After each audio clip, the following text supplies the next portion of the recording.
Hi guys, hope you're doing well. So this is talking about optimizing energy state optimization.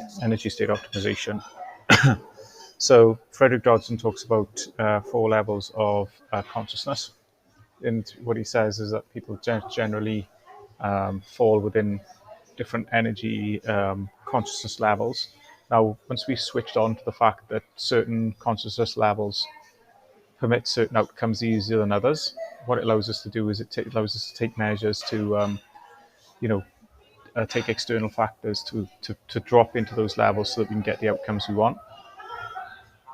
So the first one is reactive. It's not really productive because it's just like it's not future outcome based. It's not really productive in terms of getting stuff done. It can be useful if you just want to like completely switch off. Say if you're on holiday, I just want to be reactive, and that's cool. Just load up on social media, go out, get drunk, do nothing. That's perfect for that side of things. But I don't think there's too much scope to cover that here. So willful is when you have, you've got to get after it. There's got to be stuff. There's stuff that you want to do. There's stuff that you've got to get through.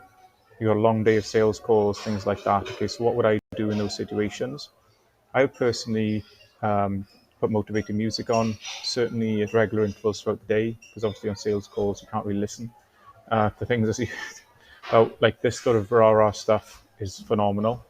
I would exercise as well. That gets you in a willful state for me personally, and also caffeine as well does the job. Okay, so intellectual, slightly different. Slightly different is energy. It's more sort of forward-thinking energy, not sort of playing the day. What's playing, what's in front of you, like a willful would, and just staying, I suppose, like assertive, aggressive. Intellectual is like planning out in front, like what's the like what you need to do from a strategic standpoint. So like I find like a brain magnet, and having somebody else involved in this part of your life is good. Definitely the use of like a coach. I do coach people who just really want me to help them with this side of their life or anything else. And I think it makes sense to use like spreadsheets, whiteboards, so that you kind of reverse engineering financial goals, tangible outcomes, and things like that. For me personally, kind of in an office environment with a whiteboard is great, but also sometimes a coffee shop.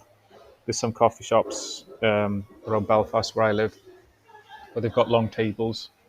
You can maybe fit like six people around. It's those sort of like boardroom style tables where people can share in each other's energy. Is great.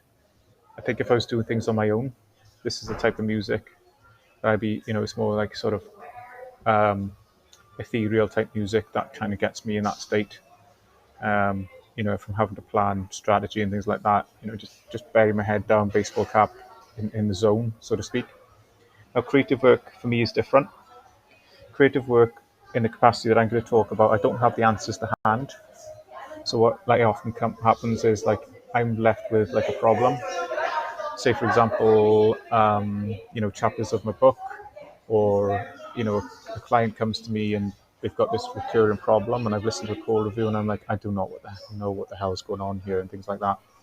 So I might just use, because the answer is not going to come to you guys through like your conscious, it's going to come through to you through your subconscious. So we need to feed your subconscious with the relevant information, and let your subconscious do it its own time, and the answers will bubble up. So what does that look like?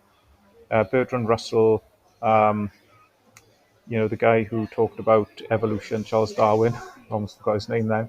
They had this approach again. Basically, what that means is in quietude, draw like a spider diagram, write like all the facets of the problem, okay, and just leave it alone. Go out for a walk, go and do your thing, get on with your day. And what will happen is then when you're in a quiet place, for me, it's annoying, right? It's like 4 a.m, all the answers will come to me. And I'll just get my Evernote out, and I'll get my scratch paper out, and I'll write all the answers down. Sometimes in the shower, people get their answers. Sometimes people going out for walks. When they're playing sport, we're in the gym, even when they're walking about. But when, their brain is, when they're driving as well.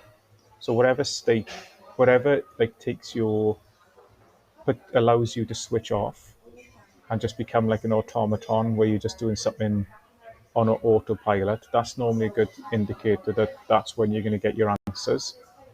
Okay, so think about that when in terms of intellectual. So this is so now you know kind of the way your life's going. You might be in certain cycles within your life where you've got to do a lot of planning. Use the other chapters within this book in terms of work time, non-work time, and superimpose the type of outcomes you want to get within your work time, within your non-work time, with the external factors such as the music, exercise, caffeine, location, and the strategic exercises you need to do to generate certain outcomes.